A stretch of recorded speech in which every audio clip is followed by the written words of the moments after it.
Shalom. Praise God, Day 108. இன்றைக்கு நாம் Be the Light in the World என்ற தலைப்பில் லேவியராகமம் 18ஆம் அதிகாரத்திலிருந்து நம்முடைய டெய்லி மெடிடேஷனை கேட்போம். லேவியராகமம் 18ஆம் அதிகாரத்தை வாசிக்கும் போது கர்த்தரிடத்தில் என் அன்பு எப்படி இருக்கணும், மனுஷர் அல்லது பிறரிடத்தில் என் அன்பு எப்படி இருக்க வேண்டும். மத்தேயு 22வது அதிகாரம் 37வது வசனத்தை நாம் வாசிக்கும் போது இயேசு பரிசேயனாகிய நியாயசாஸ்திரியினிடத்தில் உன் தேவனாகிய கர்த்தரிடத்தில் உன் முழு இருதயத்தோடும் உன் முழு ஆத்மாவோடும் உன் முழு மனதோடும் அன்பு கூறுவாயாக, இது முதலாம் பிரதான கற்பனை என்றார். இதே வேர்ஸ் பைபிளில் நிறைய இடத்துல ரிப்பீட் பண்ணப்படுகிறது. அடுத்து பிறரிடத்தில் என் அன்பு எப்படி இருக்க வேண்டும், மத்தேயு 22வது அதிகாரம் 39வது வசனத்தில் பார்க்கும்போது உன்னிடத்தில் அன்பு கூறுவது போல பிறனிடத்திலும் அன்பு கூறுவாயாக என்பதே இது இரண்டாம் பிரதான கற்பனை என்று கூறுகிறார். வேர்ஸ் 5 லெவிட்டிகஸ் 18ஆம் அதிகாரத்தில் வாசிக்கும் போது, ஆகையால் என் கட்டளைகளையும் நியாயங்களையும் கைக்கொள்ள கடவீர்கள், அவைகளின்படி செய்கிறவன் எவனும் அவைகளால் பிழைப்பான், நான் கர்த்தர். ஏன் ஒரு இவ்வளவு ஸ்ட்ரிக்டாக சொல்கிறாரு அப்படின்னா, தன் சொந்த ஜனங்கள் வழி விலகி போய்விடக்கூடாது என்று தான். வேர்ஸ் 3 பார்த்தா அதனால்தான் கிளியர் கட்டாக சொல்கிறாரு, நீங்கள் குடியிருந்த எகிப்து தேசத்தாருடைய செய்கையின்படியும் செய்யக்கூடாது, நான் உங்களை அழைத்து போகிற கானான் தேசத்தாருடைய செய்கையின்படியும் செய்யக்கூடாது, அவர்களின் முறைமைகளின்படி நடக்கவும் கூடாது. அப்போ கிளியராக சொல்கிறாரு, உங்களுக்கு தந்திருக்கிற வாக்குத்தத்தம் ஆனாலும் சரி, அழைப்பானாலும் சரி, ப்ராமிஸ் ஆனாலும் சரி, கட்டளைகள் உண்டு, நான் கர்த்தர், யார் எப்படி மாறினாலும் நீங்கள் மாறக்கூடாது என்று ஒரு வைராக்கியம் உள்ள ஒரு தேவனாக நாம் இங்கே காண முடிகிறது. இந்நாட்களுக்கு மிகவும் அவசியமான காரியத்தை கர்த்தர் இந்த அதிகாரத்தின் மூலமாக பேசுகிறதை நாம் பார்க்கலாம். ஒரு காலத்திலே மறைத்து செய்யப்பட்ட பாவங்கள் இன்றைக்கு எந்தவித ஒரு அச்சமும் வெட்கமோ இல்லாமல் நடைபெற்று கொண்டிருக்கிறதை நாம் காண்கிறோம். ஜலப்பிரளயத்திற்கு முன்பு பூமி எப்படி இருந்ததோ அப்படியே இப்பவும் நடைபெறுகிறது. இப்படிப்பட்ட சூழ்நிலையை அறிந்து தங்கள் பிள்ளைகள் வித்தியாசமானவர்களாக, பிரித்தெடுக்கப்பட்டவர்களாக, பரிசுத்தம் உள்ளவர்களாக வாழ வேண்டும் என்பதற்காக மிக தெளிவான கட்டளைகளையும் பிரமாணங்களையும் கொடுத்திருக்கிறார். லேவியராகமம் 18வது அதிகாரம் 20வது அதிகாரம் வர பார்க்கும்போது எது பாவம், இதை செய்யலாகாது என்று வெளிப்படையாக சொல்லுகிறார்.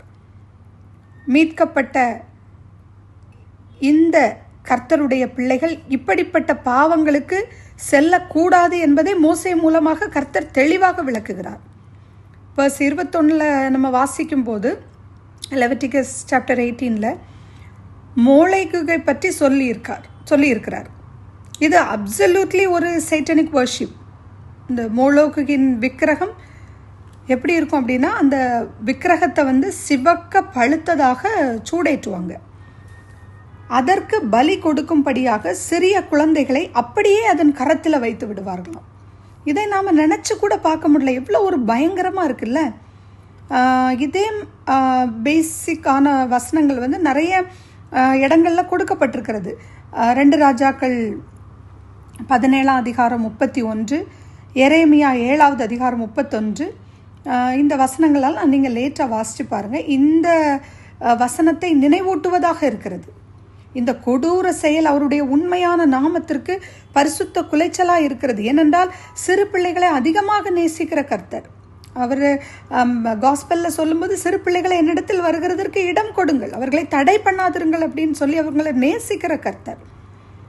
லேவியராகமம் 18வது அதிகாரம் 22ஆம் வசனத்தில் உள்ள அருவருப்பானது இப்பொழுது எல்ஜிபிடி என்ற ஒரு கம்யூனிட்டி இந்த அருவருப்பை செய்து கொண்டிருக்கிறாங்க. இதை புதிய ஏற்பாட்டிலும் ரோமர் 1வது அதிகாரம் 24 28வது உள்ள வசனங்களில் வர வாசிக்கலாம்.